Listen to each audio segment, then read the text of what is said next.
I'd been awake since 4:30 that morning. The night maintenance team had all caught something nasty at a birthday celebration, and 6 buildings don't clean themselves. Not when important international guests are arriving at 9. The early spring air bit through my jacket as I walked across the parking structure. Most spaces sat empty this early, just a few ambitious young workers and us lifers who understood that flexible hours meant starting before dawn if necessary. My keys jangled as I unlocked the supply closet on the 32nd floor. The air smelled faintly of lemon cleaner and fresh paint. In 15 years as facilities director, I'd never lost my appreciation for a truly clean building. 70 people reported to me across our downtown properties, but sometimes you just need to handle things yourself. I changed into work clothes, comfortable pants, and a simple blue shirt. My normal clothes and ID badge went into my locker. Some executives get uncomfortable seeing me in anything but business attire, but you can't properly mop in dress pants. The conference room on 34 needed special attention. Floor-to-ceiling windows lined the east wall, the morning sun highlighting every smudge and fingerprint. I worked methodically, watching dawn spread across the city below me. There's something peaceful about being alone in a space normally filled with noise and motion. My radio crackled. "Marlene, you up there?" It was Tom from maintenance. "Yes, just finishing the obsidian room. You really don't need to do that yourself. We could have called the backup crew." I smiled, wringing out my mop. For what they charge. Besides, I don't mind. Keeps me connected to what's actually happening in these buildings. The truth was more complicated.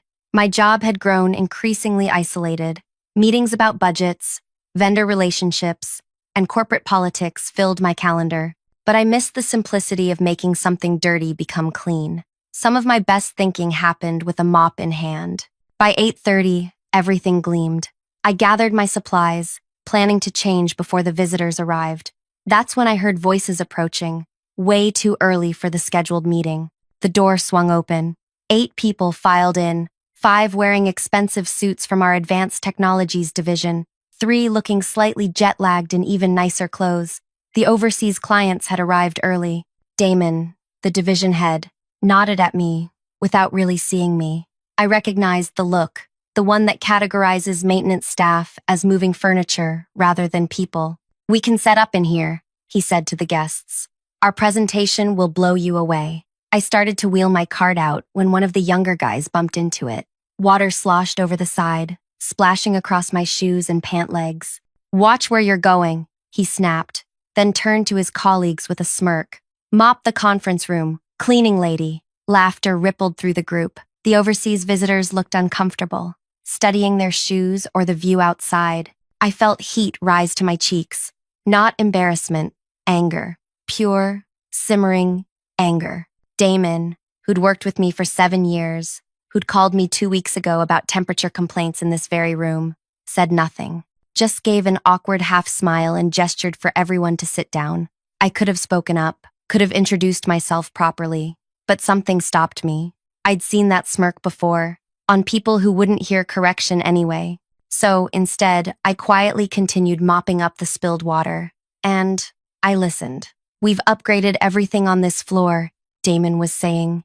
"Removed those annoying automatic door closers, took out the ugly yellow railing in the break room, even disabled those loud alarms on the emergency exits. Nothing but premium space for our team." My ears perked up. None of those modifications had been submitted for approval. Each one represented a significant safety violation.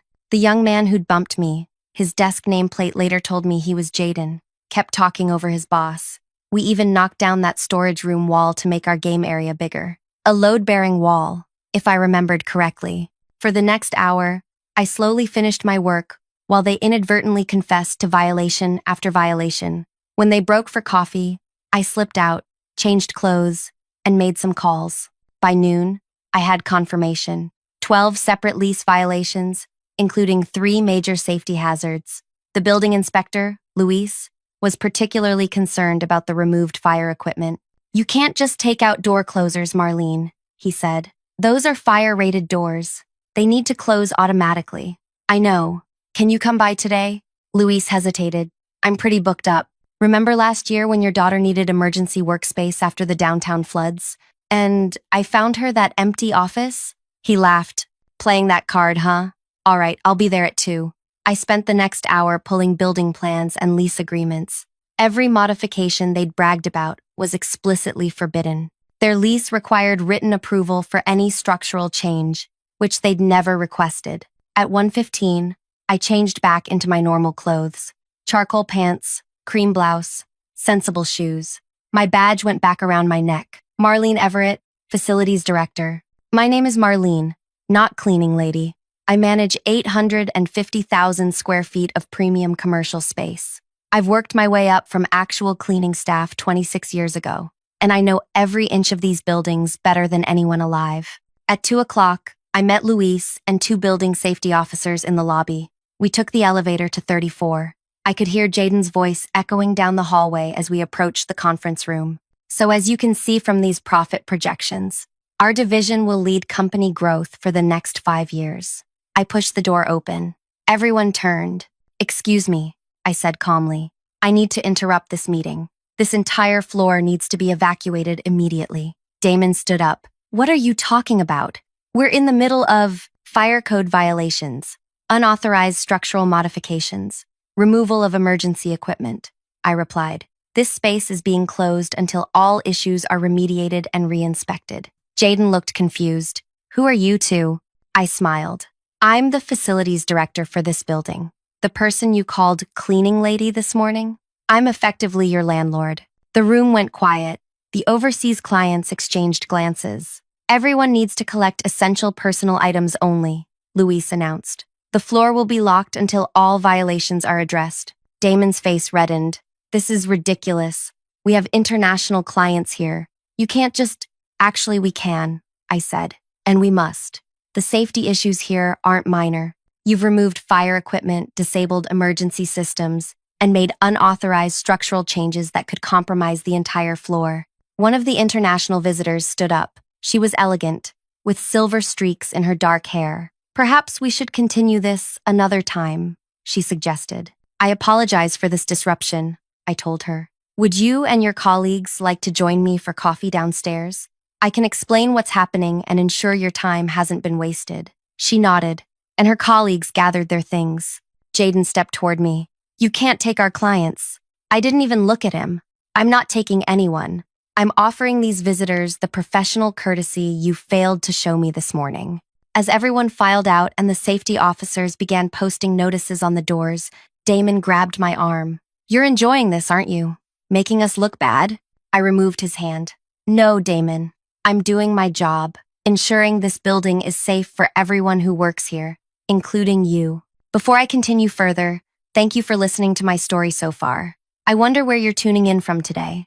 Somewhere cozy, I hope, maybe with a warm drink nearby. Now, back to what happened when the international clients and I went downstairs. The cafe on the ground floor was quiet that afternoon. Helena, the leader of the international delegation, stirred her espresso thoughtfully. "So you were actually checking the building when we arrived?" she asked. "Yes. We had staff shortages, and I believe in hands-on management. I know how important first impressions are for guests like yourselves." Helena's colleague, Ravi, leaned forward. "And they had actually removed safety equipment? Why would anyone do that?"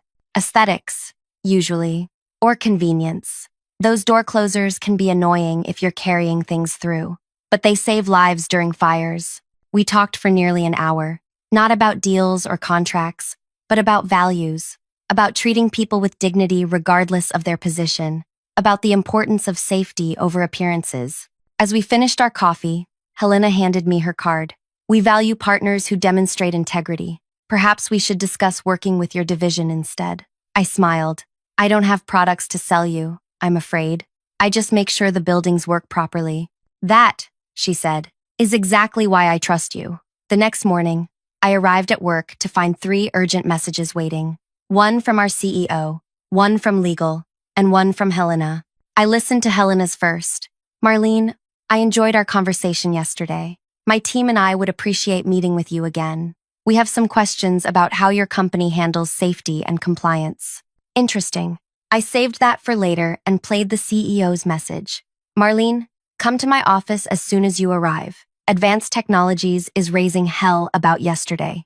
No surprise there. I grabbed my files and headed to the top floor. Yvette, our CEO, was standing at her window when I entered. She was 62, with closely cropped gray hair and a reputation for directness. She'd risen through operations and understood the importance of what my team did. "Tell me why one of our highest producing divisions is currently working from the break room on 29, she said, without turning around. I placed my documentation on her desk. Because they violated 12 separate safety regulations, 3 of which presented immediate danger to everyone on that floor. Yvette picked up the file, flipping through photos of removed fire equipment, disabled alarms, and the partly demolished wall. "They're saying you deliberately embarrassed them in front of international clients, that you could have handled this privately. I intended to speak with Damon after their meeting, but when I reviewed the violations with the building inspector, he deemed the situation too dangerous to wait." Yvette finally looked at me. "And this had nothing to do with someone calling you a cleaning lady? So they'd included that part. Interesting. Did they mention the part where Damon, who knows exactly who I am, said nothing?" I asked. "Or how Jaden knocked over my equipment and never apologized?" "They did not. The timing was unfortunate," I admitted. "But I'd have made the exact same call regardless of how they treated me. We can't have people removing fire safety equipment, Yvette." She nodded slowly. "I believe you. But advanced technologies generates 28% of our revenue. Damon has powerful friends on the board. He's demanding your termination." My stomach tightened. 26 years at this company, and it could end over doing my job correctly. "What do you need from me?" I asked, keeping my voice steady. Yvette handed back my file. Justification, documentation, a paper trail showing this wasn't personal. "I'll have it on your desk within the hour." "Good." She paused. "And Marlene, watch your back. Damon doesn't forget slights, real or imagined." I spent the morning compiling everything: photographs, maintenance requests, building codes, lease agreements. I included witness statements from my team about previous safety conversations with advanced technologies. The evidence was overwhelming. By lunchtime, I felt more confident. Facts were on my side, even if office politics weren't. As I headed to the cafeteria, my phone rang. Helena again. "Marlene, thank you for calling back. My team and I would like to meet with you tomorrow if possible." "Of course," I replied, though I should clarify that I don't handle client relationships or sales. "We understand. This is about something else entirely. Would 10 tomorrow work?" I agreed, curious what she wanted. As I ended the call, I noticed Jaden watching me from across the hallway. His usual swagger was gone. He looked nervous. "Problem?" I asked. He shook his head quickly and hurried away. Odd behavior for someone whose boss was supposedly about to get me fired. That afternoon, I received an email from Yvette.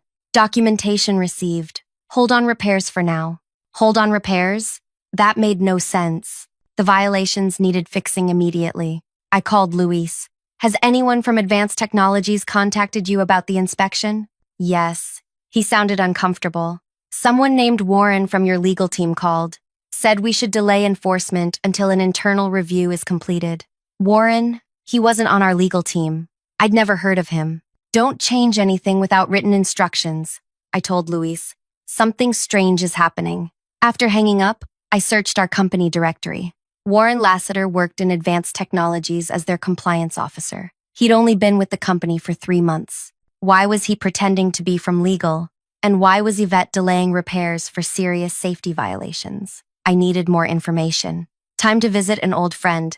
B had worked in accounting for 30 years. She processed every contract, invoice, and expense report that moved through the company. She also remembered everything she ever saw. I found her at her desk, reading glasses, perched on her nose, typing faster than people half her age. "Marlene, heard you caused quite a commotion yesterday." Her eyes twinkled. "Not intentionally. B, what do you know about Warren Lassiter?" She frowned. "Advanced Technologies hired him about 3 months ago. Expensive, too. His contract nearly got flagged for exceeding department hiring caps." "Did he come from another company?" "That's the strange part. His paperwork lists previous experience at Chambly Industrial, but I processed severance for everybody who left there when they closed 2 years ago. His name wasn't on any list." My suspicions deepened. "And Helena's group, the International Visitors, what's their connection to Advanced Technologies?" Bea lowered her voice. "They're from Graham Worldwide. Word is, They're considering a major investment in our research division. Could be worth millions. Now things became clearer. Advanced Technologies wanted that investment. They'd rushed to modify their space to impress the visitors, cutting corners on safety. And they'd hired someone with a questionable background to handle compliance. I thanked B and returned to my office, thinking hard. This wasn't just about a rude intern anymore. Something bigger was happening. My phone rang again. Unknown number. Miss Everett, this is Detective Rivera with City Fraud Investigation. Do you have a moment to talk about Warren Lassiter? My skin prickled. What about him? We've been tracking someone matching his description in connection with corporate fraud cases. He typically infiltrates companies before major financial transactions, creates safety or compliance problems, then resolves them for substantial fees. I closed my office door. He's working in our Advanced Technologies division. That's what we suspected. We've been monitoring several companies preparing for investment from Graham Worldwide. Your name came up in our research when you filed yesterday's safety violations. What do you need from me? Just awareness for now. Don't confront him. We're building a case and need more evidence. After hanging up, I sat quietly, processing everything. Damon might not know what Warren was really doing. Or worse, maybe he did. That evening, I drove home in rain that matched my mood. My small house welcomed me with familiar comfort. Bookshelves lining the walls, a worn blue sofa, family photos spanning decades. My dog, Rusty, greeted me with his usual enthusiasm. As I fed him dinner, my doorbell rang. Strange. I rarely had unexpected visitors. Through the peephole, I saw Jaden standing on my porch, rain dripping from his hair. I almost didn't answer, but curiosity won out. How did you find my address? I asked, through the barely open door. Company directory. He looked miserable. Can I talk to you, please? It's important. Against my better judgment, I let him in, keeping Rusty close. The young man who'd been so arrogant yesterday looked different now, scared, even. I think I made a terrible mistake, he said, declining my offer of a seat. I overheard Warren and Damon talking today. They're planning something, and it involves you. What exactly did you hear? They said the inspection was perfect timing, and now they could accelerate the timeline. Warren mentioned something about insurance policies and verifiable negligence. Then they saw me and I stopped talking. I studied him closely. Why tell me? Yesterday, you were happy to humiliate me. Jaden looked at the floor. My mom works as a janitor at night, has for 20 years. When I told her what happened yesterday, he swallowed hard. She was ashamed of me, said she raised me better. His hands twisted together. I'm sorry for how I acted. It was stupid and disrespectful. But this is different. I think they might be planning something dangerous. Do you know what Warren did before joining your team? He said he specialized in corporate safety compliance. Damon brought him in when we started talking to Graham Worldwide.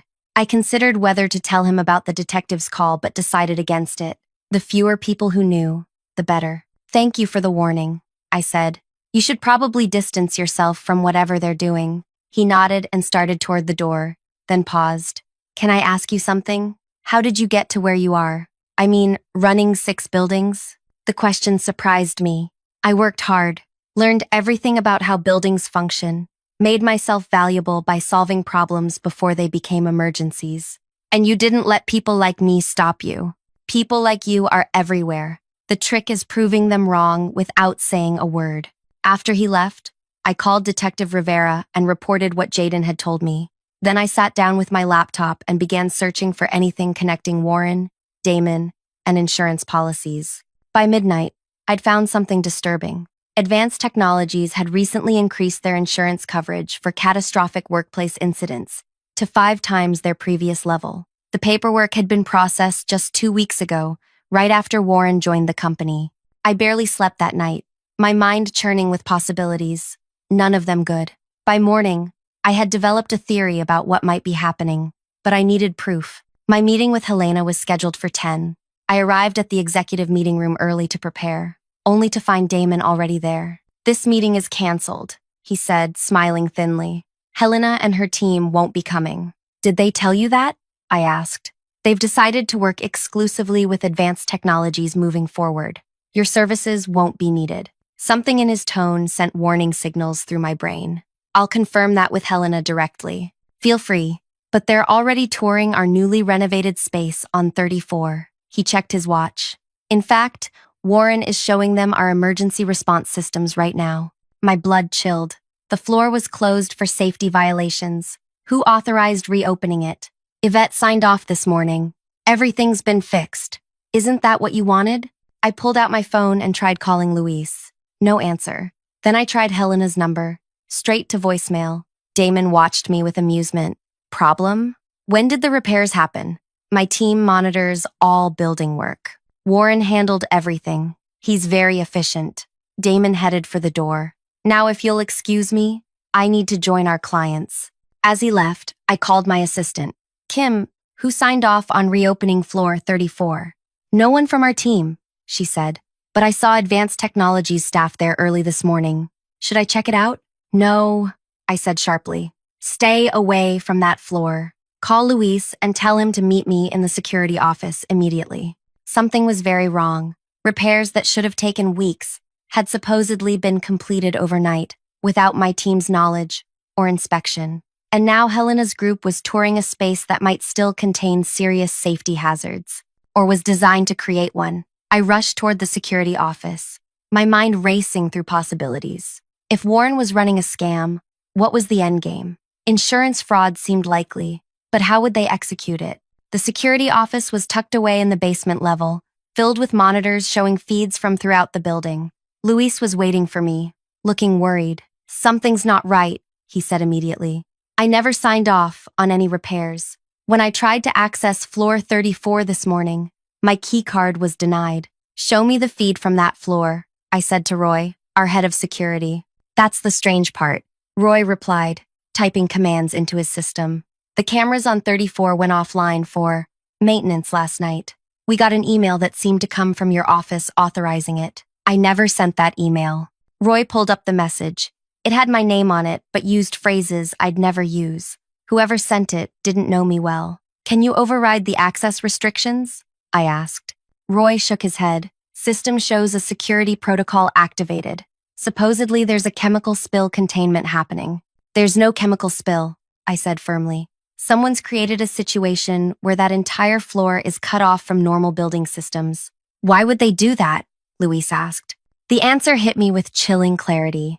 If you wanted to create an accident that looked like building negligence, you'd need to ensure no safety systems could prevent it. Call Detective Rivera, I told Luis, giving him the number. Tell him to get here immediately. Roy, I need building schematics for 34, and I need to know who's on that floor right now. Roy pulled up the badge reader logs. Looks like 10 people badged in within the last hour. Damon, Warren, Helena and her team of 3, and 4 other advanced technologies employees. Any way to communicate with them? Internal phones, Roy began. Would be controlled by their systems now? I finished. What about the building announcement system? That runs on separate wiring. They couldn't disable it without physical access to the main routing panel in the mechanical room. Perfect. I need a building-wide announcement. Marlene, what's happening? Luis asked, his face grave. I think Warren and Damon are planning a controlled accident. Something that would look like building negligence, but actually be deliberately caused. With Helena's team as victims, they could claim the building failed while they were showcasing their innovations. But why? The insurance policy they just increased. Plus, if something happens to Helena's team, Graham Worldwide might pay enormously to avoid negative publicity. Roy handed me a microphone. You're connected to all floors. I took a deep breath. Attention all building occupants. This is Facilities Director Marlene Everett. We have a security situation on floor 34. If you are currently on that floor, please proceed immediately to the emergency stairwells. Do not use elevators. I repeat, evacuate floor 34, immediately using emergency stairs only. Roy switched the microphone off. Do you think they'll listen? Helena will. She understands safety protocols. I turned to Luis. I need to get up there. The emergency override key, he suggested, for fire department use.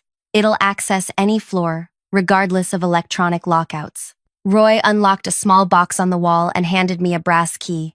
Be careful, Marlene. If they're really planning something dangerous. I know, but there are innocent people up there. I handed him my phone. If I'm not back in 20 minutes, Call this number. It's Yvette's direct line. Tell her everything. The service elevator would take me straight to 34's mechanical room, bypassing normal access points. As Luis and Roy gathered building plans, I noticed something on one of the working security monitors. Wait, is that Jaden? I pointed to a figure heading toward the stairwell on 33. Roy zoomed in. Yes. Looks like he's going up the stairs. He must have heard the announcement. He's going to try to help. Despite everything, I felt a flicker of respect for the kid. I need to move now. The service elevator was cramped and smelled of cleaning products. As it climbed, I reviewed what I knew about floor 34's layout. The mechanical room would give me access to the entire floor's systems. If Warren had tampered with anything, I'd find evidence there. The elevator stopped at 34. I inserted the brass key into the mechanical room door, and it swung open with a metallic groan. The room was dim, lit only by equipment indicator lights. I flipped the switch, but nothing happened. The overhead lights had been disabled. Using my phone's flashlight, I examined the electrical panels. Something had been modified. Additional wiring snaked from the main distribution panel to a device I didn't recognize. A small metal box with a digital display counting down. 18 minutes and 42 seconds. 18 minutes and 41 seconds. A timer connected to the building's electrical system. This wasn't just fraud. They were planning something that could hurt people. I heard the stairwell door open somewhere on the floor. Voices echoed. Confused. Concerned. The announcement said to evacuate. A woman's voice said, "Helena, it's just a routine test." Warren's voice responded smoothly. "Nothing to worry about. The facility's staff sometimes run these drills without informing everyone. Then why does the stairwell door show an access error?" Another voice. One of Helena's colleagues. I had to reach them, but I also needed to disable whatever device Warren had installed. With no time to analyze it safely, I made a decision. I opened the main electrical panel and threw the manual override switch, cutting power to the entire floor. Everything went dark except for emergency lighting. The countdown device blinked out. I moved quickly toward the voices, navigating by memory and the dim emergency lights. As I rounded the corner to the main corridor, I saw them, Helena and her team standing uncertainly, while Warren tried to usher them back toward the conference room. "The power failure is part of the demonstration," he was saying. "Our systems can continue operating even during building outages." "Marlene," Helena called out when she saw me. "What's happening?" "Your announcement said to evacuate." Warren's head snapped toward me, his professional demeanor cracking. "This is a misunderstanding. We're conducting an approved demonstration." "There's nothing approved about what you're doing," I replied. "Helena, please take your team downstairs immediately. This floor isn't safe." Damon appeared from a side hallway. "What have you done to the power? You're interfering with a client presentation." "I disabled the timing device you installed in the electrical system," I said loudly. "The one set to trigger in about 18 minutes. Helena's eyes widened. "What device?" "Ask them what really happened to the safety systems they removed." I continued. "Ask why they increased their insurance coverage 5-fold 2 weeks ago. Ask why they falsified building access records." Warren stepped toward me. "You're making serious accusations without evidence. The evidence is in the mechanical room, and the police are already on their way." Damon's face hardened. "Everyone calm down. There's been a misunderstanding. Warren was simply upgrading our systems to exceed safety requirements. By installing a timer on the electrical panel, I challenged, to regulate power usage during demonstrations." Warren replied smoothly, "It's an energy efficiency measure." "That's not," I began. The stairwell door burst open, and Jaden stumbled into the hallway. He was breathing hard. "Don't listen to them," he gasped. I found the plans in Warren's desk. They were going to create a small fire in the server room during the demonstration, make it look like faulty wiring caused by improper building maintenance. Warren lunged toward Jaden. "You went through my desk? That's company property. After what I heard yesterday, I had to know what you were planning," Jaden said. "You talked about verifiable negligence and accelerating the timeline. You were going to hurt people and blame Marlene." Helena moved her team toward the stairwell. "We're leaving now, and we'll be contacting your CEO directly about this situation." "Wait," Damon protested. "This is all a terrible misunderstanding." The stairwell door opened again, revealing Detective Rivera and 2 uniformed officers. Warren Lassiter, We have some questions about your previous employment and several suspicious insurance claims at your former workplaces. Warren's composure collapsed. He looked at Damon, then back at the detective, calculating his options. Damon knew nothing about this, he said finally. I acted alone. That's not true, Jaden countered. I heard both of you planning it yesterday. What followed was a blur of activity. Warren and Damon being escorted downstairs, Helena's team giving statements, building systems being thoroughly inspected. The device in the electrical panel was confirmed to be a timer connected to hidden heating elements near sensitive server equipment, designed to trigger a fire that would appear accidental. By evening, the building hummed with the news. Warren had been running similar schemes at 3 other companies, creating safety incidents that led to insurance payouts and consulting fees for solving the very problems he created. Damon had brought him in specifically to frame me after our history of disagreements about building modifications. 2 days later, Yvette called me to her office again. This time, she wasn't standing at the window, but seated at her desk, looking tired. The board met yesterday, she said without preamble. Damon has been terminated. Advanced technologies will be restructured. I nodded. And Warren? Facing multiple charges of fraud, reckless endangerment, and tampering with safety equipment. His previous work history was entirely fabricated. What about the Graham Worldwide deal? Yvette smiled for the first time. Helena called me personally. They're still interested in investing, but with a condition. They want oversight of corporate safety and ethics protocols. They've specifically requested you lead that initiative alongside your current responsibilities. Me? Your actions impress them. Helena said they value people who demonstrate integrity under pressure. Yvette slid a folder across the desk. It comes with a substantial raise and expanded authority. I opened the folder, skimming the details of the new position. It was everything I'd worked toward for years. Recognition, authority, the chance to implement proper safety standards across the entire company. There's one more thing, Yvette added. Jaden has requested a transfer to facilities management. Says he wants to learn how buildings actually work. I left that decision to you. I thought about the young man who'd insulted me, then risked his position to do the right thing. Everyone deserves a second chance to prove themselves. I'll take him. 1 week later, I walked through the repaired 34th floor. Proper safety equipment had been reinstalled, the unauthorized modifications corrected, the structural issues properly addressed. The space was alive with activity, but different now, with new leadership and a renewed commitment to doing things properly. As I inspected the final repairs, I spotted Jaden carefully documenting fire extinguisher locations for our database. When he saw me, he straightened up. Everything looks good, he reported. I verified all emergency systems are functioning according to code. Good work, I replied. What's next on your list? Learning about the ventilation systems. Tom is showing me how everything connects. I nodded, feeling oddly proud. Understanding how systems work together is essential. Buildings seem simple, but they're incredibly complex. Like organizations, he observed. Everybody thinks their job exists in isolation, but really, we're all connected. Exactly, I smiled. You might have a future in this department after all.